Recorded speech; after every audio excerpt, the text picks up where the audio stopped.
Hi guys, I'm Cordy, and in my last sketchbook project, I drew this guy, a little caterpillar. I used Pinterest to find a good reference picture, and as Pinterest works, when you look for something, you get a million other things. So I found myself with lots of insects and all types of other creepy crawlies in my home feed. So I decided maybe I'll draw those. So we're gonna draw together a moth, a beetle, and a dragonfly. So let's get started with the dragonfly. I think dragonflies are really pretty. So let's get started with the head. That's sort of just an oval and another little oval and two round circles around. That's the head. And then for the body, you can just make a really simple sort of rounded rectangular shape. And then the tail is another smaller rectangular shape. And then a really long, thin, kind of rounded shape. I mean, I'm drawing it sort of like a bottle here, but it really, they're come in all different shapes and sizes again. So it doesn't really, it can just be a straight one as well. So for the spindly little legs, I'll draw the part, as you see here, that is attached to the body a bit thicker. And then the rest of the legs is just one line. So here's the middle one, and then we'll draw one more. Most likely the lower ones are covered by the wings anyway, but you can never be sure, so I'll add the legs in.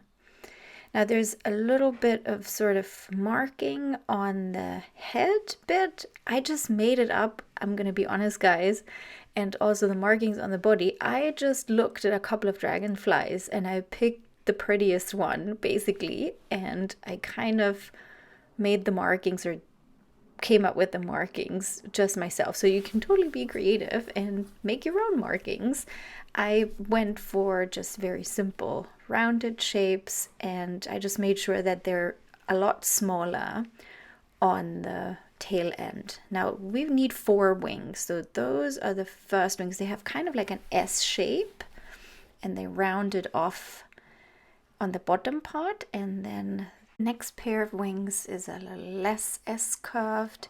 And then when we've got the wings, we can go for our fine liner. I'm using the 0.3 first, and then go in with a thicker one, 0.5, for some detail on the wings. So I'm going around the wings first, and then I'll add just some lines towards from one side to another, and then some interlocking and interlacing. And then with a super fine liner 0.05, I'll just make the ends where they meet just a little bit thicker and vary the lines where they attach to the outside of the wing to just give it a little bit sort of organicness, to make it look a little bit more connected. And last but not least, I'll go in with the superfine fine liner and add more of those curvy lines and intersecting lines to give those wings even more texture. It's basically another smaller version of the big texture already added to the wings. I want to do this for all 4 of the wings, and it will look something like this. And now we're going to add even more detail. That's my favorite detail. We're going to add tiny little hairs onto those legs on the side there. Don't make them too neat. And the last step, I want to just make all the bits of our dragonfly that I want to have black, which is everything in between the markings. I'm using my new favorite brush pen to get into those small areas, because my plan is to finish the dragonfly with watercolor, so it's very difficult to get into those small little bits. And because I have this cool brush pen, I'm going to add some pincers there as well, with hair obviously. So almost finished. Here we go, that's my dragonfly. You can go ahead and color it in. I did with the watercolor, and I'm going to show you how I did this, but not in this video. I especially will make a part 2 video to this where I show you how I did this type of coloring in with watercolor, and I will also show you how I did it for the moth and the beetle that we're going to draw. So on to our moth. So moths are actually much prettier than I thought. They're really colorful and they have these really amazing markings. So here we go. Let's draw our moth. We are going to start with the wings. They are sort of shaped like butterfly wings in two. First the wings with the S shape, and in the middle it's kind of like a triangle. Let's be very loose, and then around the bottom part is just like round. Let's say it, they almost look like butt cheeks, but they're not. They're the wings, the second set of wings. Here we go. So moths are actually quite hairy, which is really funny, and they have funny ears. It looks like ears. I'm not quite sure if they're ears. I don't think they hear with their ears, and they have horns as well. So let's draw those, and then around in that triangular shape it is getting hairy. So they've got, some of them do. Again, I picked my favorite moth features.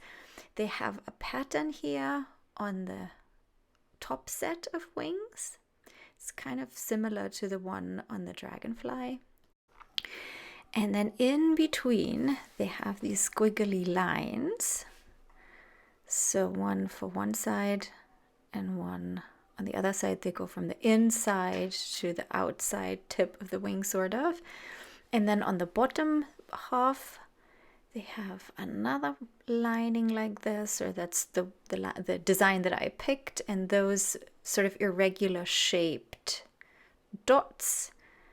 And then in between the marking and the end of the wing, it's kind of a pattern there. So that's our moth, fine lining it with the 0.3 fine liner. And then again with the 0.05, I'm adding a little bit of the hair in those round markings and give the hair sort of on the body a little bit more texture. Off, I use the 0.5, the strongest and thickest fine liner, just for the edges around the wings, drawing them all the way around to just emphasize that wing shape and have that moth pop off the page a bit more. So here's our moth. And with my trusty brush pen, I'll darken the areas that I want black. Here in those lines, I only want the lower part. There needs to be a little bit left up on top of the line, so you can get in there with a little color, which I will show you in part 2 of this video, which will hopefully come out next week. Now here's our moth. You can give it a go coloring in yourself if you want to, and we're going to move on to our beetle. To our stag beetle, to be exact. I thought that was the coolest one of the ones I saw with his big horns. So let's get started. I'm going to start again with some simple shapes, basically a rounded rectangle on each side. That's the middle part, and then 2 half circles coming down. That's the 2 wings. They come from the center there, and then in the middle there's a little bit of more wings sticking out. Now the head attaches right to those rectangles that we drew, and there's a bit of an S curve, like a dip down in the center, and a little bit of S squiggles on the side. It's like a bit of a lumpy looking head, and then a little mountain sticking out in the middle. And on that side, we're gonna add his huge horns with 3 points. Here we go. We can be a bit more detailed then when we fine line it. Little pincers there, and then the legs, they're they're not just lines, they're very thin little rectangles that sort of open up a little bit at the top. It's two of them stacked on top of each other, and then the last bit is only a line with two small lines coming out here, as you see. So in the middle bit, we do the legs here, and then the middle leg is a little bit shorter. It only has one thicker bit, and then the bottom legs, they only have a very short, thick rectangle and a thin leg. Now that's our beetle, fine lined out with 0.3. I think the beetle was the easiest one so far. The thing that you really have to look out for is when you fine line it to get the overlapping right. The top bits usually overlap the bottom bits. Now going in for some detail, inside of the horns, we can draw some squiggly lines, and again adding a little bit of hair to the legs and making sure they're quite random. And here is our stag beetle.